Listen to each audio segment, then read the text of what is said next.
Assalamualaikum warahmatullahi wabarakatuh. Selamat siang, salam rahayu. Sebelum masuk pada materi presentasi, saya ingin menyampaikan terima kasih kepada Bapak Sony Junaidi selaku dosen pengampu mata kuliah Filsafat Pendidikan. Video presentasi ini dibuat sebagai syarat kelulusan pada ujian tengah semester Filsafat Pendidikan, di mana materi yang akan saya bahas pada kesempatan hari ini yaitu tentang manusia dan alam semesta.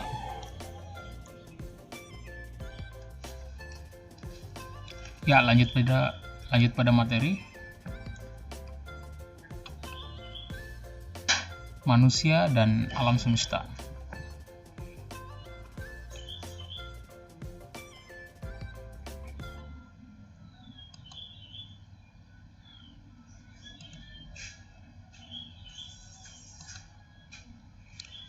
Pertama-tama kita harus pahami dan mengetahui dulu definisi manusia itu sendiri. Manusia tidak berbeda dengan binatang dalam kaitan dengan fungsi tubuh dan fisiologinya. Fungsi-fungsi kebinatangan ditentukan oleh naluri, pola-pola tingkah laku yang khas, yang pada gilirannya ditentukan oleh struktur susunan bawaan. Semakin tinggi tingkat perkembangan binatang, semakin fleksibel pola-pola tindakannya dan semakin lengkap penyesuaian struktural yang harus dilakukan pada saat ia lahir. Pada primata, sebangsa monyet yang lebih tinggi bahkan dapat ditemukan inteligensi, yaitu penggunaan pikiran untuk mencapai tujuan yang diinginkan, sehingga memungkinkan binatang untuk melampaui pola-pola kelakuan yang telah digariskan secara naluri. Namun, setinggi-tingginya perkembangan binatang, elemen-elemen dasar eksistensinya yang tertentu masih tetap sama. Kehadiran manusia tidak terlepas dari asal-usul kehidupan di alam semesta ini. Manusia hakikatnya adalah makhluk ciptaan Tuhan yang Maha Esa, yang Maha Kuasa. Pada diri manusia terdapat perpaduan antara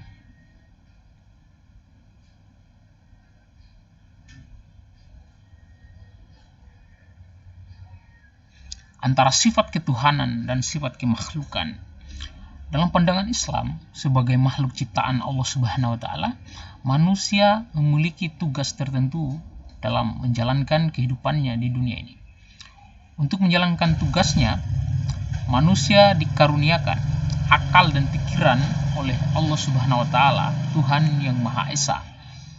Akal dan pikiran tersebut yang akan menuntun manusia dalam menjalankan perannya. Dalam hidup di dunia, manusia diberikan tugas kekhalifahan, yaitu tugas kepemimpinan, wakil Allah di muka bumi, serta pengelolaan dan pemeliharaan alam.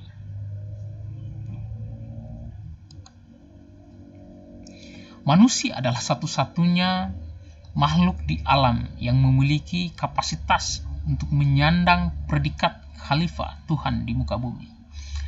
Makhluk dengan kedudukan yang agung ini akan sangat merugi jika mencintai dunia secara berlebihan dan melalaikan posisi tingginya di jagat raya ini.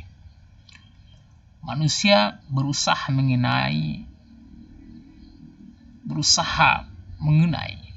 mengenal dirinya dengan mengenal alam semesta.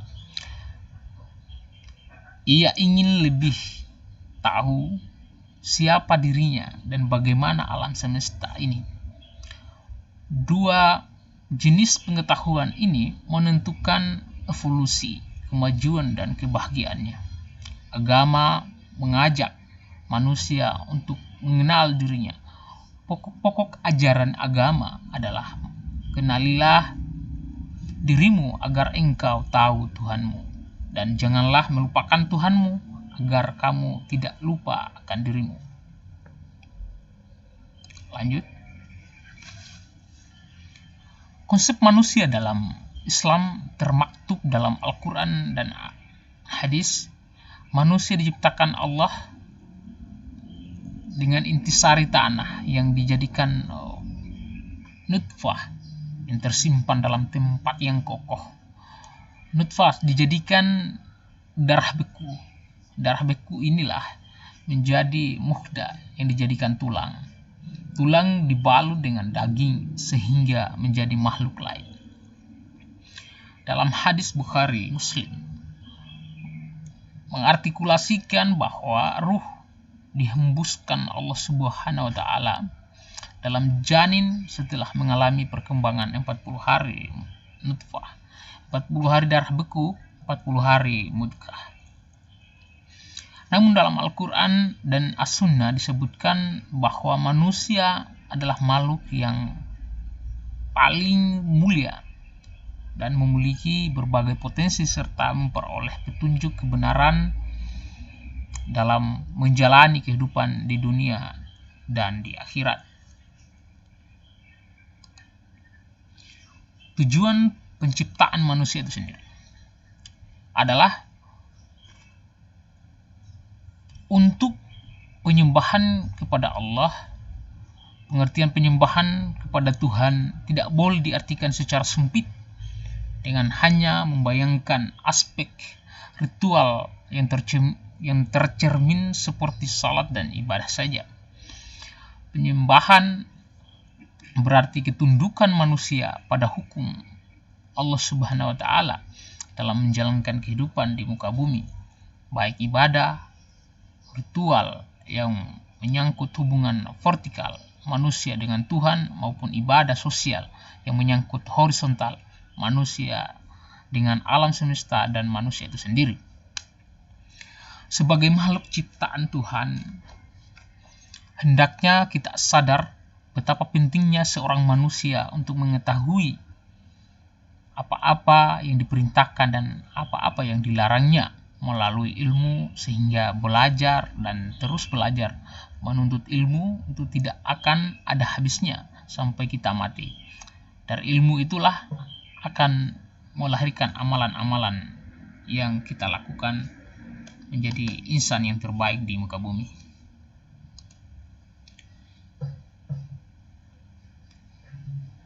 Kembali kita ulas mengenai alam dalam Al-Quran.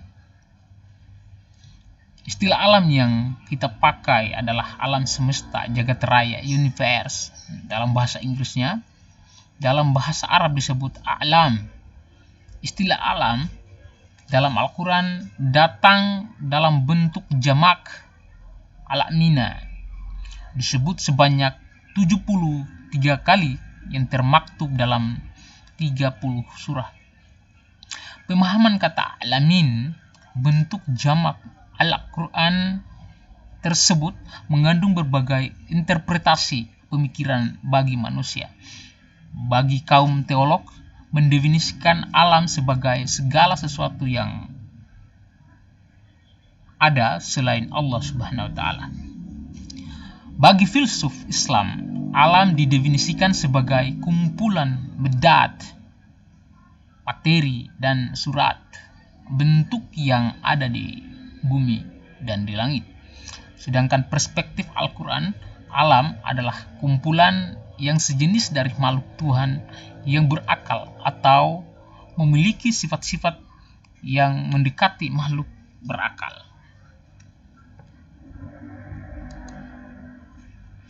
Hakikat alam semesta.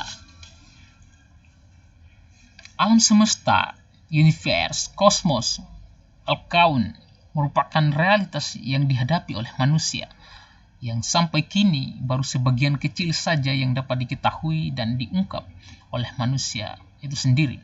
Bagi seorang ilmuwan akan menyadari bahwa manusia diciptakan bukanlah untuk menaklukkan seluruh alam semesta. Imam Syafi'i pernah berkata, kullama zani ilman zanidal fama bijahil. Setiap kali bertambah ilmuku, tambah tahu aku dan akan kebodohanku. Faktor lain yang mendorong manusia untuk senantiasa meneliti alam semesta karena ada rasa ingin tahu, curiosity, sehingga diwujudkan dalam bentuk bertanya dan berpikir.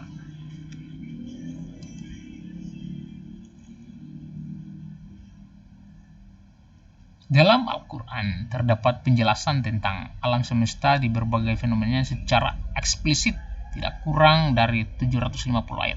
Secara umum ayat-ayat ini memerintahkan manusia untuk memperhatikan, mempelajari, dan meneliti alam semesta.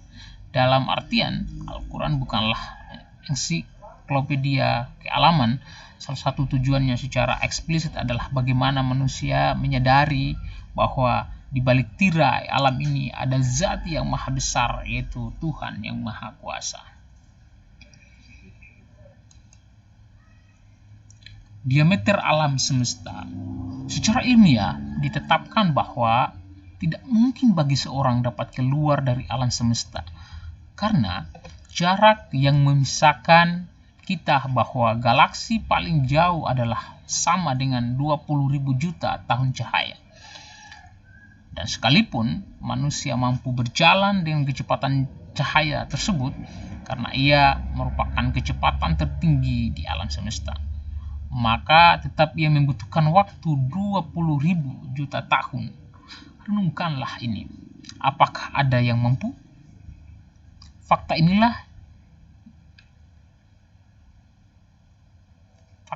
inilah ditetapkan Al-Quran sejak 4 abad yang lalu. Cara-cara memahami alam. Tuhan yang maha kuasa, yang maha esa, memerintahkan agar manusia memperhatikan dan meneliti kejauhan langit dan bumi serta semua yang ada di dalamnya.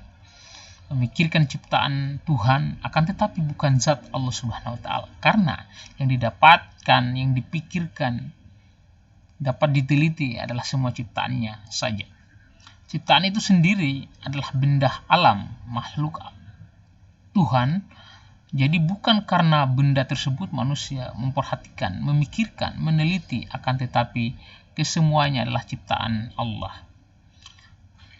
Kebesaran dan keperkasaan Allah yang telah menjadikan semua yang ada di langit dan di bumi, memberi manfaat bagi dunia dan manusia. Dengan memikirkan semua ciptaan Tuhan, itu kelak akan memberikan kepada manusia kekuatan iman dan kemampuan untuk menganalisa dan meneliti segala keyakinan semua yang wujud itu adalah ciptaan Tuhan yang Maha Kuasa.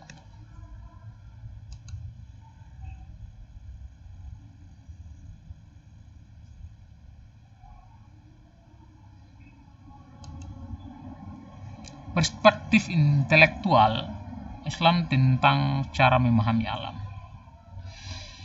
Bagi Muhammad Abduh, sebagaimana dituturkan dalam bukunya Risalah At-Tauhid, berikut ini: cobalah amati tumbuh-tumbuhan dan binatang yang lengkap kekuatan dan kesanggupannya untuk memenuhi kebutuhan hidupnya. Amati pula alam yang tidak mempunyai panca indera, seperti tumbuh-tumbuhan yang mampu menghirup makanan yang sesuai baginya.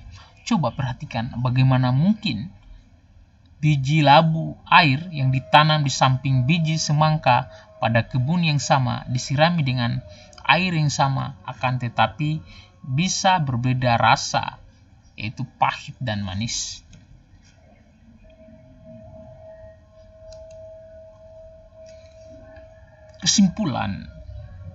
Kesimpulan dalam presentasi saya adalah, dari pembahasan yang saya sudah jabarkan, yang sudah paparkan di atas, dapat ditarik kesimpulan bahwa hakikat manusia adalah makhluk biologis, psikologis, dan sosial yang mengemban tugas sebagai hamba Allah, hamba Tuhan, yang fungsinya sebagai khalifah yang memiliki kewajiban untuk memakmurkan dan mengatur segala sesuatu yang ada di bumi untuk mencapai kesejahteraan kehidupan manusia itu sendiri. Tuhan menciptakan alam semesta beserta isinya untuk kepentingan manusia. Sudah seyogianya, sudah seharusnya manusia menjaga dan melestarikannya. Konsep tauhid Islam melarang kita memandang alam secara berlebih-lebihan dan bahkan menyembah dan mensakralkan, karena itu dapat membawa kita ke lembah, sesuatu yang tidak terampuni oleh Tuhan yang Maha Kuasa. Terima kasih. Itulah presentasi saya tentang manusia dan alam semesta dalam mata kuliah filsafat pendidikan. Saya tutup dengan ucapan Wassalamualaikum, salam rahayu, rahayu, rahayu.